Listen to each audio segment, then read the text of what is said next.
For a moment, I thought he was. Then I saw him play defense against Kentucky, and then his dad has just piled on.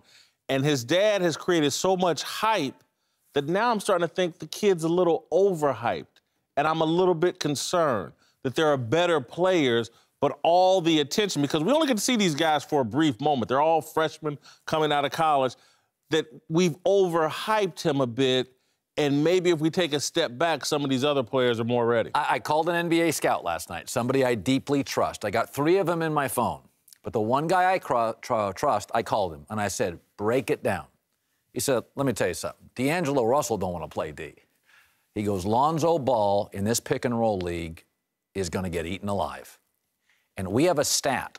He is a poor college defender. If you look at the top point guards and the top guards he played this year, they went off on him. Okay, the NBA is not 36 games of regional travel. Jason, it's 82 of national travel. And every guy you play, you end up in the West. Who's the worst point in the West? Ricky Rubio? But I think the West is defending anyway other than Chris Paul. Among guards, Damian Lillard's not shutting anybody down. But Damian Lillard can torch you on the other side offensively. Look, there are better individual players than Lonzo Ball in this draft. If you want to play him against Markelle Fultz one-on-one, I think Fultz eats him up. But for a team, this guy, in my view, is a winner. He makes everybody better. That UCLA team won 15 games last year. He took them to 31 wins. And you want to say, oh, they got TJ Leaf, who's going to be, at best, he might be Kelly Olynyk. Exactly. At best, he's Kelly Olynyk. At best. Okay. EK, the other guy that's going to get drafted in lottery, averaged 5 points a game. Okay. This guy is a winner. Jason Kidd was like that.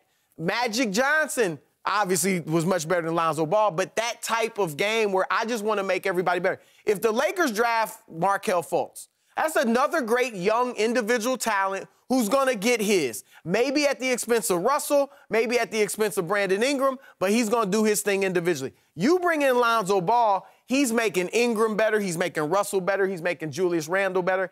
I think that's the type of player he is. So to me, definitely worthy of number 1. If you have the number 1 pick, you cannot pass on a guy like this, and this is the reason. He's a generational type player. I've played with Jason Kidd. No, it's not hype-wise. He passes the eye test to me. I've seen him play in high school, right, in the state semifinals, and he manipulated the pick and roll. The scout was talking about how he's have trouble with the pick and roll. He manipulated the pick and roll so good. He could leave right now and play. He'd have left high school and been a top pick, a top 5 pick in last year's draft. Last year's draft was the worst draft ever anyway, number 1. But he would have been a top pick in that draft, and I don't see why this year he's not going to be that. He passes guys almost like a quarterback, you know, that passes you open sometimes. You come off that screen, he'll pass you right open, and it's right on the money. It's not like it's late, it's not high, it's not low, and he's instantly going to make his team better. Everybody around him will get better, and that team will get better if you draft him wherever he goes. Here's what I worry about, is that this Laker team is kind of immature. There's concerns about Randall and Russell and their kids, and they have a young coach. I mean, now I get the circus Lonzo Ball. He's not a circus. His dad is a circus. Apples don't fall far from trees. We're not guaranteed the Lakers getting the top pick. Doesn't Boston have the best chance? Phoenix, I can't wait to pair him with Devin Booker. If I'm Minnesota, I love him in Minnesota. Boston have the best chance of getting the number 1 pick? Chris over with the Suns. Yep, exactly. That's a lot of young talent over there. Yeah, if I'm Boston, now they could use a good wing like a Josh Jackson, Jason Tatum. I still would probably take Ball because I think I can play him with Isaiah because he's big and he could guard 2s. You're acknowledging, though, in a game of one-on-one, he could get work. Exactly. It's not one-on-one. How many people would Magic Johnson have destroyed in one-on-one?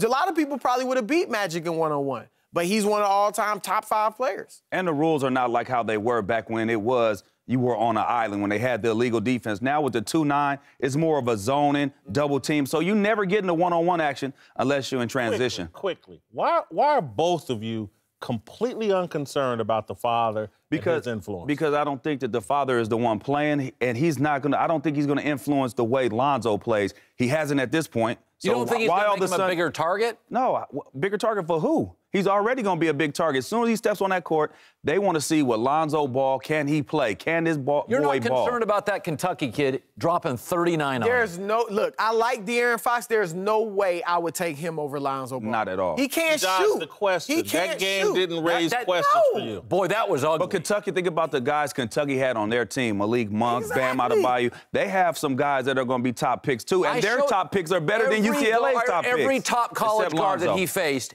ate his lunch. I'll give you this. Lonzo Ball, I don't think can take over a game offensively. Now, he can shoot. He's not Ricky Rubio. He can shoot. Open threes, create a little bit with his step-back shooter three. He's not going to go off the dribble, though, and just pull off a mid-range jump because of that form. So that's where, against Kentucky, he couldn't take it over. Defensively, Chris. Man, with you draft role players for defense. You don't draft great franchise players for defense. LeBron James couldn't play defense when he entered the league. The fact that he's going to be a liability on defense, no concern. I don't think he's that much of a liability on defense. Is Kyrie Irving a liability on defense? A little bit. He got LeBron on the wing, though.